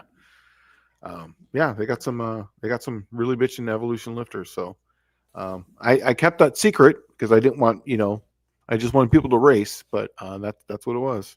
Tall Garage says, random question, TKX or T56 Magnum transmission if you had to choose. TKX. It depends what it's going in. If it's a low horsepower car, I would probably stick with like a T5. I don't know, man. The TKX is super efficient and it runs ATF also. And does it really? Yeah, it does. And it's super efficient as far as how it shifts. People have gone the T56 and put the TKX in it, literally, because they're designed to go right in a Mustang. That's exactly what people do with them. They'll take that T56 out, they'll put the TKX in, and the car's faster, just because they can make the shifts much faster, and it's designed to make a 7,000 RPM shift. Oh, there you go. That sounds like the answer right there. Yeah. So I can tell you, first, I have a TKX right there, and I have a T56 right there, and I'll tell you which one I'm going to use in my race car. TKX. Right. Well, I think we're pretty much done for the evening, unless anybody has any last minute tech questions that we can answer right away. Yeah, for me, here's what I got coming up. I don't have much because I'm getting ready to go on Six Smokies, but what I'm going to try to do on Six Smokies is do like I did. I'm just going to do video, whatever I do for the day, and I'm going to hopefully try to get on the web page and then put up a video every night of those days' events. Hopefully, if it works, so that way there'll be a day when you guys can kind of keep up. Since I'll be with my son, I was hoping to go live at least, each day. I still might do that. I don't know, but just keep up because I'm going to showcase a lot because we're going to have the big block twin turbo Tesla. I'm going to have Dallas Moss's car. He's actually going to be prototyping a lot of our nitrous stuff. And then I was going to have this car with the DLC, but now I'm going to have Lizard King. So I'll just be working on cars. But that's what I got going on. Junkyard D says, Ray, you didn't get your VRS card for entering Triple Crown. Everyone got one. Don't tell that lie. That did not happen. Yeah, right. Yeah, don't say that. I just want to clarify that didn't happen. Yeah. It says he's pulling your leg. As we're winding down here, don't forget to go see Mr. John Wilburn on his channel. John Wilburn, he's the bringer of the No Name Nationals, 7 p.m. Central on his time. Also see, I love to always watch Buff and Kim on Tuesday nights. I don't know who else is doing lives on a set schedule. Do you know anyone else? I don't know. Didn't 6% Recycle was doing lives? He was on our night at the same time, but he did move and went to another day and time. But I haven't heard from him in a while. So anyways, I think with that, we're right at 2 hours. We're going to be cutting out of here, guys. Thanks for the live. Thanks for showing up. It was fun again, and that's why we enjoy this. That's why I turn off all the monetary things on this. I want you guys to watch it. I don't want stupid commercials. We do this for you guys. So, I hope you guys enjoy it. So, and Dallas, you got any closing on this? No, I mean, this is 100% for the community, right? So, I mean, it's all about supporting you guys. I turned off the monetization on the AHRA one. Like, oh man, when did I do that? 2 years ago? Yeah. Maybe 2 years ago. I got tired of the commercials coming up in the middle of a live. Yeah, exactly. So, Buffalo Campos is Tuesday, Thursdays, and Saturdays. So yeah, that's right. He does do it Tuesday, Thursdays, and Saturdays on his channel at 7. Sometimes they'll just randomly go for hours and hours and hours. So anyways, with that, we're going to cut out of here, guys. You guys have a good week. You guys take it easy, and we'll talk to you later.